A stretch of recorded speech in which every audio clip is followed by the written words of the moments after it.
नमस्कार, आज का बाजार में आपका स्वागत है। आपके साथ मैं हूं मानसी दवे। वीकली एक्सपायरी का दिन और भारतीय बाजार में उतार चढ़ाव के बीच बिकवाली का दबाव जो है वो ज्यादा हावी होता रहा। इनफैक्ट दिन की शुरुआत से ही एक रेंज में कामकाज करते रहे बाजार और मिड सेशन बाजार ने संभलने की कोशिश भी की, एक अपसाइड भी देखने को मिली, लेकिन वहां से फिर करीब 17,190 के स्तर देखने के बाद गिरावट हावी होती दिखी और जब क्लोजिंग हुई तब बाजार में बिकवाली का दबाव ही दिखा।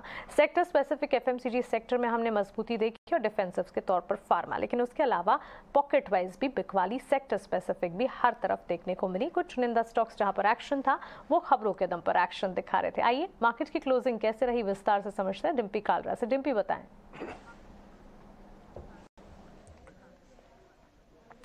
देखिए, आज मार्केट के पास दो अहम ट्रिगर थे। पहला तो एक तो फेड का रिएक्शन देना था, दूसरा वीकली एक्सपायरी था। वीकली एक्सपायरी का कुछ ज़्यादा असर मार्केट के अंदर दिखा नहीं, मार्केट एक रेंज के अंदर रह गया। उल्टा इसका नुकसान ही दिखा क्योंकि ऑप्शंस के अंदर प्रीमियम काफ़ी तेज़ी से इरोड हुए और उसके बाद ट्रेडर्स यानी कि पुट्स वालों को और कॉल्स वालों को मोटा मोटी नुकसान ही पहुंचा। दूसरा था फेड का ट्रिगर। फेड के जो रेट आई, जो दरें आई, मार्केट उतना एक्सपेक्ट करता है, इसलिए कोई एक्साइटमेंट वाला लेवल नहीं था, इसलिए सिर्फ रेंज के अंदर एक बाजार रह गया। एक बड़ा इवेंट हमने इसी के अंदर क्लोज कर दिया। फेड के बैठक से पहले 17,000, आज की क्लोजिंग 17,000 के ऊपर है, तो अभी 1-2 दिन अभी और देखने होंगे कि बाजार को और कौन से ट्रिगर मिलते हैं। एक काम और है, अगर आप एडवांस डिक्लाइन अपनी स्क्रीन पर इस समय देख पा रहे हैं तो आपको दिखेगा कि आज भले आज आप बाजार कुछ ज़्यादा पॉइंट्स पे ना दिखा हो, लेकिन कन्विक्शन आज भी वीक थी। आज भी 1300 शेयर 700 शेयरों के मुकाबले टूटे हुए थे, यानी कि रेशो 1:2 की थी, यानी कि हर 2 शेयर जो कमज़ोर थे उसके आगे सिर्फ एक ही शेयर मजबूत खड़ा हुआ था। आ जाते हैं आज निफ्टी के कौन कौन से गेनर्स बने, किसने आज बाजार को हेल्प किया। आज हिंडाल्को, मारुति। एक और चीज़, ऑटो स्टॉक्स पे थोड़ा ध्यान रखिएगा क्योंकि हम अब लास्ट मंथ की तरफ जा रहे हैं और सामने एक्सपायरी भी खड़ी है और इनके सेल्स के नंबर भी आते हैं, थोड़ा ये वॉलेटाइल हो जाते हैं। मारुति आज चला, आज हिंडाल्को चला, नेस्ले चला, ओएनजीसी चला, टाटा मोटर्स चला। अगर आप मैंने जो 5 शेयर आपको बोले हैं इसमें से अगर आप चेक करेंगे तो 2 शेयर आपको दिखेंगे ऑटो स्टॉक्स के थे। आते हैं वीक काउंटर्स कौन थे। बैंकिंग काउंटर्स आज थोड़े कमजोर थे, खासकर बड़े बैंक जिसमें एसबीआई करीब 2% नीचे था, कोटक बैंक के अंदाज बिकवाली थी। आईटी तो अपने 5 महीने के लो पे टेस्ट हो रहा है, आईटी इंडेक्स। असेंचर के नंबर आने यूएस के अंदर, ठीक उससे पहले भारतीय बाजारों के अंदर कोई रुख बहुत अच्छा नहीं है। ये 2 तरीके से देखा जाएगा। असेंचर के नंबर बहुत अच्छे आए तो शॉर्ट कवरिंग आएगी, नहीं आए तो आईटी फिर से प्रेशर बनाएगा। आईटी और बैंकिंग का कॉम्बो बहुत ही खतरनाक होता है। ये आज आप अपने स्क्रीन पर देख पा रहे होगे, जो 4 शेयर दिखे हुए हैं उसमें से एक आईटी और 2 टिपिकली बैंक के शेयर्स थे। आज 52 वीक लो टेस्ट करने में भी एक आईटी वाला ही शेयर था जिसका नाम था विप्रो। आते हैं छोटे मझोले शेयर्स के अंदर क्या हुआ। अगर आप उस कैटेगरी को चेक करेंगे तो वहाँ पे देखिएगा आपको स्पार्क, सन फार्मा की रिसर्च विंग है, तो ये भी आज अच्छा चला। आज कोरोमंडल इंटरनेशनल जिसने अनाउंसमेंट की अपनी मैनेजमेंट को लेकर और साथ ही ये भी कहा कि वो केमिकल्स बिजनेस, कमर्शियल केमिकल्स में जाएंगे। ऑयल इंडिया थोड़ा मजबूत होकर चला। जीएसपीएल के अंदर मजबूती आई। प्रेस्टीज एस्टेट के अंदर 2 से 2.5% की तेजी थी। अडानी ग्रुप के 2 शेयर कैश वाले, एटीजीएल यानी कि अडानी टोटल गैस और अडानी ग्रीन्स, ये भी 5-5 सर्किट पे अपर सर्किट में लॉक हुए। अडानी ग्रुप के शेयर्स के जो कैश वाला हिस्सा है वो वापस से थोड़ा एक्टिव है, ध्यान रखें इस पे। आज जो शेयर कमजोर थे उसमें वेदांता था। मेटल 2 हिस्सों में बटा हुआ था। वेदांता से शेयर्स डे लोज पे जा रहा था, जबकि हिंडाल्को डेज हाई पे हमको क्लोज करके गया है। हिंदुस्तान एरोनॉटिकल्स के अंदर प्रॉफिट बुकिंग हुई है, साथ ही बीसीजी के अंदर प्रॉफिट बुकिंग हुई है। फिनिक्स लिमिटेड नाम की कंपनी, उसके अंदर आज प्रॉफिट बुकिंग हुई है। आज इस छोटे मझोली शेयर्स की कैटेगरी में अगर आप चेक करेंगे, एनसीसी ने साल का नया हाई टेस्ट किया आज 52 वीक हाई पे। जो लो टेस्ट करने वाली कंपनी है उसमें जुबिलेंट न्यूगेरा के नाम की कंपनी है, एक है मोतीलाल ओफेस नाम की कंपनी जिसने आज 52 वीक लो टेस्ट किया। नैम इंडिया भी आज 52 वीक लो टेस्ट करने में कामयाब हो गया।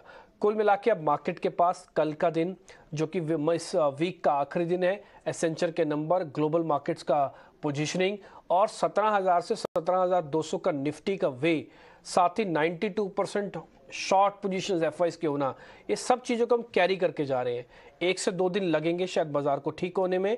अगर नहीं ठीक हुआ तो 16,800 टेक्निकल एनालिस्ट ये कहते हैं कि वो टेस्ट हो जाएगा वापस। कुल मिला के बाजार आज निराश करता हुआ दिखा। बिल्कुल डिम्पी, शुक्रिया आपका हमारे साथ जुड़ने के लिए और बाजार पर ये सारा क्विक मार्केट चेक हमारे साथ शेयर करने के लिए। तो क्लियरली वीकली एक्सपायरी के दिन गिरावट पर ही उतार चढ़ाव दिन भर जारी रहे, उसके बाद डाउन साइड के साथ ही बाजार बंद होते हुए दिखे। अब कल हफ्ते का आखिरी कारोबारी सत्र, इस पर नजर रहेगी और मार्केट के सेंटिमेंट्स क्या पॉजिटिव होते या नहीं, इस पर फोकस करेंगे। लेकिन चलिए आगे बढ़ते हैं, जहां मार्केट में टेक्निकल्स और साथ ही स्टॉक स्पेसिफिक नजरिया आप जानते हैं, उसी के साथ साथ फंडामेंटल आउटलुक जानना भी काफी हद तक जरूरी है, क्योंकि इस वक्त का बाजार क्लियरली ऐसा नजर आ रहा है कि लॉन्ग टर्म प्ले बाजार में अगर पोजिशनल बेसिस पर आप अपनी राय, अपनी रणनीति और अपनी पोजीशंस बनाएंगे तो काफी हद तक आपके लिए फायदेमंद होगा, ना कि ट्रेड पर्सपेक्टिव के लिहाज से। और इसी के चलते फंडामेंटल आउटलुक भी लगातार हम मार्केट के दिग्गज एक्सपर्ट्स का आप तक पहुंचाते हैं। आदित्य बिरला सन लाइफ एएमसी के सीईओ महेश पाटिल ने हमसे खास बातचीत में कहा कि बाजार के वैल्यूएशंस दूसरे बाजारों के मुकाबले काफी बढ़ गए हैं और इसीलिए बाजार में गिरावट दिख रही है। उनके मुताबिक बैंकिंग सेक्टर में इस वक्त निवेश के बेहतर मौके नजर आते हैं। इंडिया मार्केट ये साल में year till date underperform किया है कंपेयर टू इमर्जिंग मार्केट्स, और उसका कारण एक था कि पहले देखा है कि फर्स्ट 2 महीने में काफी एफआईएस की सेलिंग थी, और उसका कारण ये था कि इंडिया लास्ट ईयर काफी अच्छा परफॉर्म किया था, आउट परफॉर्म किया था। इंडिया की जो वैल्यूएशंस है, मार्केट की वैल्यूएशंस जो हम देखते हैं, जैसे कि प्राइस टू अर्निंग्स मल्टीपल या प्राइस टू बुक वैल्यू, वो बाकी रीजनल मार्केट्स जो है इमर्जिंग मार्केट्स के मुकाबले काफी महंगे हो गए थे। जो प्रीमियम था इंडिया का काफी बढ़ गया था, इसीलिए और चाइना भी ओपन हो रहा था last I mean at the beginning of the year, तो एक ट्रेड बन रहा था कि काफी फॉरेन एफआईआईज इंडिया से पैसा निकाल के रीजनल मार्केट्स या चाइना, कोरिया, ताइवान, वहां पे पैसा जा रहा था, और इसके कारण हमने देखा कि अपने यहाँ पे मार्केट का थोड़ा करेक्ट हुआ था और थोड़ी स्लो डाउन भी हो रही थी। जो कंज्यूमर ड्यूरेबल सेक्टर है यहाँ पे और कंज्यूमर डिस्क्रिशनरी, वहाँ पे थोड़ी मात्रा में स्लो डाउन हमें दिख रहा था। तो इसके कारण I think Indian market under perform किया। बट अभी देखा जाए तो अभी जो अंडर परफॉर्मेंस हुआ है, अभी मार्केट इतना एक्सपेंसिव नहीं है। इनफैक्ट अभी इनफैक्ट इंडिया का जो पी मल्टीपल है मार्केट का, वो लॉन्ग टर्म एवरेज के आसपास ही है, और इंडिया का जो प्रीमियम था इमर्जिंग मार्केट्स के ऊपर, वो काफी भारी मात्रा में अभी नीचे आ गया है। तो यहाँ से अभी इवन एफआईआईएस की जो सेलिंग है वो काफी मात्रा में अभी कम हो गई है। तो यहाँ से ऐसी लग रहा है कि मार्केट अभी इन लाइन चलना चाहिए ग्लोबल मार्केट से, अपने इंडियन मार्केट से अभी इतना अंडर परफॉर्म नहीं करना चाहिए। और चलिए रुक करते हैं कमोडिटी मार्केट्स और बुलियन मार्केट की तरफ। अमेरिकी फेडरल रिजर्व के फैसले के बाद सोने चांदी में फिर से अच्छी तेजी देखने को मिल रही है। सेफ हेवन कमोडिटी के तौर पर गोल्ड और सिल्वर में लगातार जब बाजार में वॉलेटिलिटी नजर आती है, इस तरफ रुझान, इस तरफ रुख जो बढ़ जाता है। किस तरह का दिख रहा है एक्शन और आगे के लिए क्या संकेत और कैसे संकेत मिल रहे हैं, बताने के लिए हमारे सहयोगी विश्व मोहन हमारे साथ जुड़ गए हैं। विश्व मोहन, बुलियन मार्केट की चमक क्या बढ़ने वाली है? देखिए, ये फेड के फैसले के बाद बाजार को उम्मीद थी कि 4.25% ब्याज दरें बढ़ाई जाएंगी और उनके इनलाइन उस तरह के डिसीजन फेड की तरफ से हुए, उसका फायदा यहाँ पर मिला है। घरेलू बाजार में बात करें तो वापस से 59,000 के ऊपर सोना जा चुका है, 500 रुपये से ज़्यादा की तेज़ी दिख रही है। चांदी भी अच्छी तेज़ी दिखा रही है, चांदी भी 70,000 के इंट्राडे में 70,000 के बेहद करीब चली गई थी। हालांकि ऊपर से थोड़ी गिरावट आई है, लेकिन अभी भी मजबूती के साथ चांदी भी कारोबार कर रही है। सबसे बड़ी वजह यह है कि आगे के लिए भी जो संकेत मिले, तो फेड की तरफ से यही संकेत मिल रहा है कि आगे भी 4.25% ज़्यादा से ज़्यादा और बढ़ोतरी की जाएगी, क्योंकि महंगाई पर अब धीरे धीरे उनका फोकस धीरे धीरे कम होगा और ग्रोथ पर और बाकी इकोनॉमी के जो नंबर है उस पर फोकस करेगा। तो अनसर्टेनिटी तो बाजार में बनी हुई है और बाजार यही एंटिसिपेट करके चल रहा है कि हो सकता है आने वाले समय में कुछ और दिक्कतें बढ़े, उसका फायदा गोल्ड और सिल्वर को मिलेगा। लेकिन गोल्ड सिल्वर को लेकर जो आंकड़े आ रहे हैं, चाहे वो इन्वेस्टमेंट को हो, ज्वेलरी बाइंग को लेकर हो, ETF बाइंग को लेकर हो, वो भी अच्छे नंबर्स आ रहे हैं। हेजर्स की तरफ से डिमांड बढ़ रही है। तो ये सारे फैक्टर्स हैं जो गोल्ड की कीमतों को सपोर्ट कर रहे हैं और आज के सत्र में आज फिर से अच्छी तेज़ी दिख रही है और बाजार के लिए जो एक इवेंट था फेड का वो भी हो चुका है। तो एक अच्छा मूव यहाँ से आज से और आगे के लिए भी ट्रेडर्स यही एक्सपेक्ट कर रहे हैं कि आगे भी तेज़ी ये जारी रह सकती है। बिल्कुल विश्व मोहन, शुक्रिया आपका विस्तार से बुलियन मार्केट पर इस वक्त का आउटलुक हमें बताने के लिए। तो ताज़ा ग्लोबल सेंटिमेंट से क्लियरली बुलियन मार्केट के लिए साइंस जो है वो पॉजिटिव नजर आ रहे हैं और सोना फिर से 60,000, चांदी फिर से 70,000 को पार करे ऐसी संभावना इस वक्त तो नजर आ रही है। देखते हैं यहाँ पर चमक कितनी बढ़ती है। आगे बढ़ते हैं। वित्त मंत्री 25 मार्च को सरकारी बैंक्स के साथ बैठक करने वाले, एक समीक्षा बैठक होगी। इस बैठक में किन मुद्दों पर बातचीत होगी और इस बैठक से जुड़े एजेंडा क्या कुछ निकल कर आ रहा है, अपडेट लेकर प्रकाश प्रियदर्शी हमारे साथ जुड़ गए हैं। प्रकाश, आप बताएं, समीक्षा बैठक बैंक्स के हालात को मद्देनजर रखते हुए करने वाले हैं वित्त मंत्री? देखिए, 25 मार्च को वित्त मंत्री पब्लिक सेक्टर बैंक्स के सीईओज के साथ एक अहम बैठक करने जा रही हैं। हालांकि अभी इसकी आधिकारिक घोषणा नहीं हुई है, लेकिन सूत्र हमें बता रहे हैं कि 25 मार्च को यह बैठक होगी, जिसमें पब्लिक सेक्टर बैंक्स की परफॉर्मेंस की समीक्षा जो है वो वित्त मंत्री करेंगी। इस बैठक की जो टाइमिंग है वो काफ़ी इंपॉर्टेंट है, दो फैक्टर्स की वजह से। जो पहला है वो ये कि वित्त वर्ष 2024 के लिए बजट पेश करने के बाद पब्लिक सेक्टर बैंक्स के साथ ये पहली फुल फ्लेजेज समीक्षा बैठक वित्त मंत्री कर रही हैं, जिसमें इस बात की समीक्षा होगी कि जो भी प्रोडक्टिव सेक्टर्स है जिसको कि सरकार ने निर्धारित किए हैं, उसके लिए बैंकों ने किस तरह की रणनीति तैयार की है ताकि क्रेडिट फ्लो जो है उन सेक्टर्स के लिए बढ़ाई जाए।